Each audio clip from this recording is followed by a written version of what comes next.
BRICS കൂട്ടായ്മയുടെ അധ്യക്ഷ സ്ഥാനത്തേക്ക് ഇന്ത്യ വരികയാണ്. 2026 ഈ ചരിത്ര മുഹൂർത്തം സംഭവിക്കാൻ വേണ്ടിയിട്ട് പോകുന്നത്. നമുക്കറിയാം ബ്രിക്സ് ഏത് രീതിയിലൊക്കെയാണ് ട്രംപിനെയും അമേരിക്കേനെയൊക്കെ വിരളി പിടിപ്പിക്കുന്നത് എന്നുള്ള കാര്യം. അപ്പോൾ അടുത്ത വർഷം ഇത്തരത്തിലുള്ളൊരു കൂട്ടായ്മയുടെ അധ്യക്ഷ സ്ഥാനം ഇന്ത്യ വഹിക്കുന്നു. അത് ഇന്ത്യയിൽ സംഭവിക്കുന്നു എന്ന് പറയുമ്പോൾ ഇന്ത്യക്ക് പ്രധാനമായിട്ടും ഉണ്ടാകുന്ന നേട്ടങ്ങൾ എന്തൊക്കെയാണ്? ആർക്കൊക്കെയാണ് ഇത് വലിയ രീതിയിൽ വെല്ലുവിളികൾ സൃഷ്ടിക്കുന്നത്?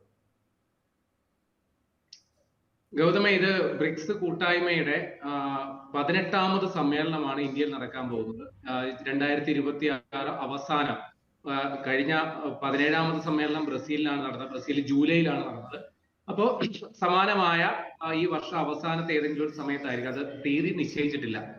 മറ്റ് ഇതുമായി ബന്ധപ്പെട്ട് ആ സമ്മേളനത്തിൽ പങ്കെടുക്കേണ്ട ലോക നേതാക്കളുടെയൊക്കെ സൗകര്യം കൂടി പരിഗണിച്ചിട്ടായിരിക്കും അന്തിമ തീയതി നിശ്ചയിക്കുക. ഏതായാലും ഡൽഹി ഈ വലിയൊരു കൂട്ടായ്മയുടെ വേദിയാകും എന്നുള്ളതാണ്. ഡൽഹിയിലെ തന്നെ നമ്മുടെ ഭാരത് മണ്ഡപം എന്ന് പറയുന്ന വലിയ ഒരു ഓഡിറ്റോറിയം ഉണ്ട്. ഭീമാകാരമായ ഒരു ഓഡിറ്റോറിയമാണ്. ഒരേ സമയം 7000 പേർക്ക് അവിടെ വന്ന് സമ്മേളിക്കാൻ വേണ്ട ഒരു അവസരമുണ്ട്. അപ്പൊ അവിടെ വെച്ചായിരിക്കും ഈ പരിപാടി നടക്കുന്നത്. ഇപ്പൊ ഇന്ത്യ ഇപ്പോ പിന്തുടരാൻ ഉദ്ദേശിക്കുന്നത് 2022 G20 രാജ്യങ്ങളുടെ കൂട്ടായ്മ ഇന്ത്യയിൽ നടന്നിരുന്നു. അപ്പൊ അന്ന് ആ സമ്മേളനം ഇന്ത്യയിൽ നടന്നപ്പോൾ അത് വൻ വിജയമായിരുന്നു. അതിനെ കുറിച്ച് വലിയ അന്താരാഷ്ട്ര പ്രതിനിധികൾ തന്നെ വലിയ മതിപ്പ് ഇന്ത്യയുടെ സംഘടനത്തെ കുറിച്ച് പറഞ്ഞിരുന്നു. അപ്പൊ അതേ മാതൃകയിൽ ബ്രിക്സ് കൂട്ടായ്മയുടെ സമ്മേളനവും വിളിച്ചു ചേർക്കാനാണ് ഇന്ത്യ പദ്ധതി ഇടുന്നത്. അപ്പൊ ഇതുമായി ബന്ധപ്പെട്ട് 100ഓളം ഈ രാജ്യ നേതാക്കൾ സമ്മേളിക്കുന്നതിനോടൊപ്പം തന്നെ 100ഓളം അനുബന്ധ ചർച്ചകൾ ഇതുമായി ബന്ധപ്പെട്ടുണ്ടാകും. മന്ത്രിതല കൂടിക്കാഴ്ചകൾ ഉണ്ടാകും, വിവിധ ഫോറങ്ങൾ ഉണ്ടാകും, വർക്കിംഗ് ഗ്രൂപ്പ് യോഗങ്ങൾ കാണും. അപ്പൊ ഇതുമായി ബന്ധപ്പെട്ട് രാജ്യത്തുടനീളം 60ഓളം നഗരങ്ങളിലായിട്ട് ഈ ബ്രിക്സ് കൂട്ടായ്മയുമായി ബന്ധപ്പെട്ട പരിപാടികൾ സംഘടിപ്പിക്കാനായിട്ടുള്ള ആലോചനയാണ് ഇപ്പോൾ ഇന്ത്യ നടത്തുന്നത്. അപ്പോൾ മുൻപ് G20 സമ്മേളനം ഇന്ത്യയിൽ നടന്നപ്പോൾ ഇന്ത്യയിലെ എല്ലാ സംസ്ഥാനങ്ങളിലും കേന്ദ്രഭരണ പ്രദേശങ്ങളിലും അതുമായി ബന്ധപ്പെട്ടുള്ള വിവിധ പരിപാടികൾ സംഘടിപ്പിച്ചിരുന്നു. അപ്പൊ അതേ മാതൃകയിൽ രാജ്യത്തുടനീളം നടക്കുന്ന ഒരു സംഭവം എന്ന രീതിയിലായിരിക്കും ഇന്ത്യ അവതരിപ്പിക്കുക. പ്രത്യേകിച്ച് നമ്മുടെ ഈ ഭാരത് മണ്ഡപം, അത് G20 രാജ്യങ്ങളിൽ പങ്കെടുത്ത അത് വലിയ ചർച്ചയായിരുന്നു. കാര്യം അത്രയും വലിയ ലോക നേതാക്കളടക്കം അവരെ ഉൾക്കൊള്ളാനും മാത്രമുള്ള ഒരു വേദി ഇന്ത്യയിലുണ്ട്. അത് കേന്ദ്ര സർക്കാരിന്റെ കീഴിൽ നമ്മുടെ ഡൽഹിയിലെ പ്രഗതി മൈതാനിൽ സജ്ജീകരിച്ച വേദിയാണ്. അപ്പൊ ഇതുമായി ബന്ധപ്പെട്ട് കഴിഞ്ഞ G20 സമ്മേളനത്തിൽ പ്രധാനമന്ത്രി മോദി സൗത്ത് ആഫ്രിക്കയിൽ ചെന്നപ്പോൾ അവിടുത്തെ പ്രധാനമന്ത്രി സിറിൽ റാംഫോസ അദ്ദേഹം തമാശ രൂപേണ പറഞ്ഞു, ഇത്രയും വലിയ മെനക്കെട്ട പരിപാടി ആയിരുന്നുവെങ്കിൽ ഈ സമ്മേളനത്തിന്റെ സംഘാടന ഉത്തരവാദിത്തം ഞാൻ ഒഴിഞ്ഞേനെ. കാരണം ഡൽഹിയിൽ നടന്ന പരിപാടി ഞങ്ങൾക്ക് പൂർണ്ണമായും മനസ്സിലായിട്ടുണ്ട്. എത്ര മനോഹരമായിട്ടാണ് നിങ്ങൾ സംഘടിപ്പിച്ചത്. പക്ഷെ ഇവിടെ അതിന് പറ്റിയ വേദികളൊന്നും ഇല്ല എന്ന് പരിഭവപ്പെട്ട ആളാണ് സിറിൽ റാംഫോസ, ദക്ഷിണാഫ്രിക്കയുടെ നേതാവ്.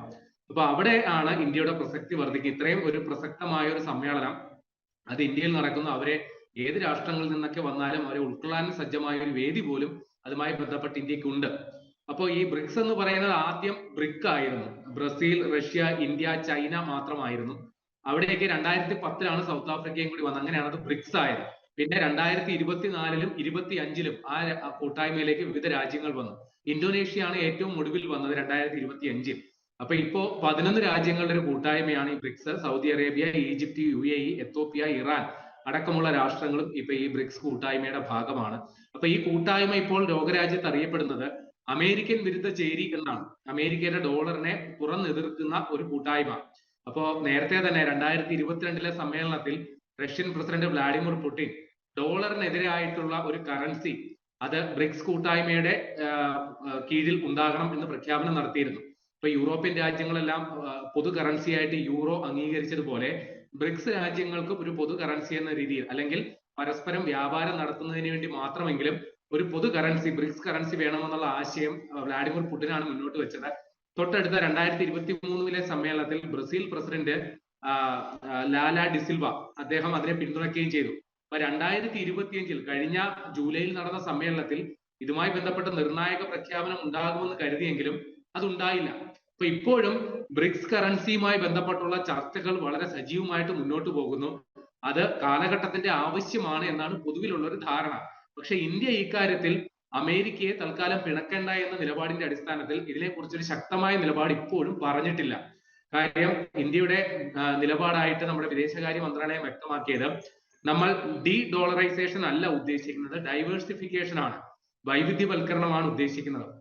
അപ്പോ ഇക്കാര്യത്തിൽ ബ്രിക്സിന്റെ ഉള്ളിൽ ഒരു ഐകകണ്ഠേനമായ ഒരു തീരുമാനം ഉണ്ടായെങ്കിൽ മാത്രമേ ഒരു ബ്രിക്സ് കറൻസി എന്ന ആശയവുമായിട്ട് മുന്നോട്ട് പോകാൻ സാധിക്കൂ എന്നുള്ളതാണ് ഇന്ത്യയുടെ നിലപാട്. പക്ഷേ ഒരു പൊതു കറൻസി വേണം, പ്രാദേശികമായ കറൻസിയിൽ ബ്രിക്സ് രാജ്യങ്ങൾ ഇടപാട് നടത്തണം എന്ന ആശയം മുന്നോട്ട് വെക്കുന്ന രാജ്യം കൂടിയാണ് ഇന്ത്യ. പ്രത്യേകിച്ച് റഷ്യയുമായിട്ട് ക്രൂഡ് ഓയിൽ ഇടപാട് നടത്തിയപ്പോൾ ഇന്ത്യയും റഷ്യയും അവരവരുടെ കറൻസികളിലാണ് ഇടപാട് നടത്തിക്കൊണ്ടിരിക്കുന്നത് കൂടി നമ്മൾ ഓർക്കണം. അപ്പൊ അതുമായി ബന്ധപ്പെട്ടുള്ള നിർണായക പ്രഖ്യാപനങ്ങളോ അല്ലെങ്കിൽ ബ്രിക്സ് കറൻസിയുമായി ബന്ധപ്പെട്ടുള്ള നിർണായക തീരുമാനങ്ങളോ ഇന്ത്യയിൽ നടക്കുന്ന സമ്മേളനത്തിൽ ഉണ്ടാകും എന്നുള്ളതാണ് നമ്മൾ മനസ്സിലാക്കേണ്ടത്. കൂടാതെ ഈ ബ്രിക്സ് കൂട്ടായ്മയുടെ ഭാഗമാകാനായിട്ട് നിരവധി രാജ്യങ്ങൾ സന്നദ്ധരായിട്ട് ഇപ്പോൾ മുന്നോട്ട് വരുന്നുണ്ട്. അപ്പോ ഇവരുടെ അംഗബലം ഇന്ത്യയിലെ സമ്മേളനത്തിൽ വെച്ച് വർദ്ധിക്കുമോ, അതുമായി ബന്ധപ്പെട്ടുള്ള ചർച്ചകൾ നടക്കുന്നുണ്ട്. വിവിധ രാജ്യങ്ങൾ, ഇപ്പോ നമ്മുടെ മ്യാൻമാർ അടക്കമുള്ള രാഷ്ട്രങ്ങളെല്ലാം തന്നെ ഈ ബ്രിക്സ് കൂട്ടായ്മയുടെ ഭാഗമാകണം എന്ന തരത്തിലൊക്കെ നിലപാടെടുത്ത് മുന്നോട്ട് വരുന്നു എന്നുള്ളതാണ് വാർത്തകൾ.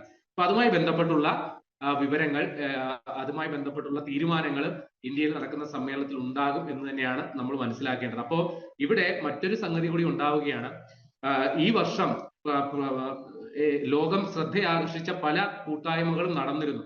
ഒന്ന് ഈ ബ്രിക്സ് കൂട്ടായ്മ തന്നെയാണ്. പിന്നെ ഷാങ്ഹായ് സഹകരണ ഉച്ചകോടി, അവിടെയും ഇന്ത്യ ചൈന റഷ്യ സഖ്യത്തിന്റെ ശക്തി പ്രകടനമാണ് നടന്നത്. തൊട്ടു പിന്നാലെ Russian president Vladimir Putin India സന്ദർശിച്ചിരുന്നു. ഇവിടെയും ബ്രിക്സ് കൂട്ടായ്മയുടെ ഭാഗമായിട്ട് ഈ വൻ ശക്തികളെല്ലാം വീണ്ടും സമ്മേളിക്കാൻ പോകുന്നു, അത് ഇന്ത്യയിൽ സമ്മേളിക്കാൻ പോകുന്നു.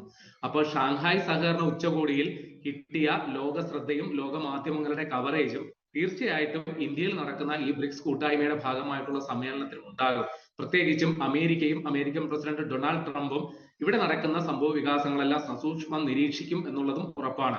അദ്ദേഹം ഇതിനോടകം തന്നെ ബ്രിക്സ് കൂട്ടായ്മയ്ക്കെതിരായിട്ടുള്ള തന്റെ നിലപാട് പരസ്യമായി പ്രഖ്യാപിച്ചിട്ടുള്ള ആളുമാണ്. നിങ്ങൾ ഡോളറിനെതിരെയുള്ള ഒരു സഖ്യം എന്ന രീതിയിലാണ് മുന്നോട്ട് പോകാൻ ആഗ്രഹിക്കുന്നതെങ്കിൽ അമേരിക്കയുടെ ഭാഗത്ത് നിന്ന് ശക്തമായ തിരിച്ചടി, നിങ്ങൾക്കെതിരെ താരിഫ് ഏർപ്പെടുത്തും എന്നല്ല, ഏർപ്പെടുത്തി കഴിഞ്ഞു. അത്തരത്തിലുള്ള നിലപാടെടുക്കുന്ന ആൾ കൂടിയാണ് ട്രംപ്. അതുകൊണ്ട് തന്നെ ഇന്ത്യയും അമേരിക്കയുമായിട്ടുള്ള ഇപ്പോഴത്തെ ഒരു ഇരിപ്പുവശം വെച്ച് നോക്കുമ്പോഴും ഇന്ത്യയിൽ സുപ്രധാനമായ ബ്രിക്സ് കൂട്ടായ്മയുടെ ഒരു സമ്മേളനം വേദിയാകുന്നു എന്നുള്ളതും അമേരിക്ക ഒരു തരത്തിലും സന്തോഷിപ്പിക്കുന്ന കാര്യമല്ല. അപ്പൊ ഇതുമായി ബന്ധപ്പെട്ടുള്ള നിർണായക തീരുമാനങ്ങളും പ്രഖ്യാപനങ്ങളും ഇന്ത്യയിലെ സമ്മേളന വേദിയിൽ വെച്ച് ഉണ്ടാകും എന്ന് തന്നെയാണ് നമ്മൾ മനസ്സിലാക്കേണ്ടത്.